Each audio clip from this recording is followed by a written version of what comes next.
పూర్తిగా భారతీయ జనతా పార్టీ ఇవాళ తెలుగుదేశంతో ఇన్ని ఇంటరాక్షన్ మీటింగ్స్ పెట్టి ఇన్ని రకాలైనటువంటి మీటింగుల మీద మీటింగులు పెట్టిన ఆయన ఏ పురంధేశ్వర అధ్యక్షురాలయ్యాక ఒక్కసారిని కలిశారా వాళ్ళిద్దరు?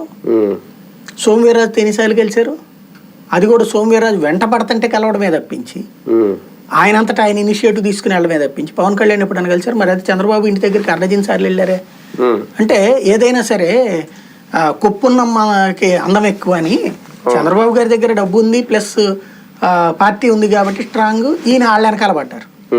భారతీయ జనతా పార్టీకి ఇక్కడ అంత లేదు కాబట్టి పక్కన పెట్టేశారు. మొన్నటి వరకు ఏం చేసినా చేమ చిట్టుకుమన్నా సరే ఇది పవన్ కళ్యాణ్ గారి వ్యూహం, ఏదో షణ్ముఖ వ్యూహం, పవన్ కళ్యాణ్ గారి వ్యూహం అన్నారు.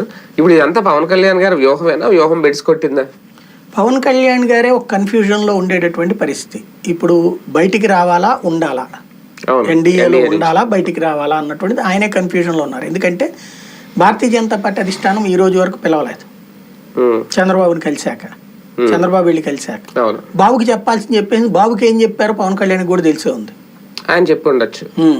కానీ అది చంద్రబాబుకి ఇవ్వడం ఇష్టం లేదు కాబట్టి అలాగని చంద్రబాబును వదిలేసి వెళ్ళడానికి ఇప్పుడు పవన్ కళ్యాణ్ సిద్ధంగా లేడు.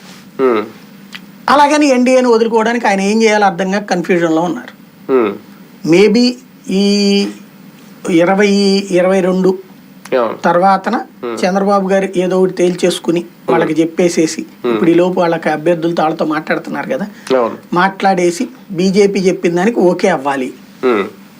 అప్పుడు పవన్ కళ్యాణ్ కూడా హ్యాపీ. లేదు అంటే అప్పుడు పవన్ కళ్యాణ్కి అసలు సమస్య ఉంటుంది.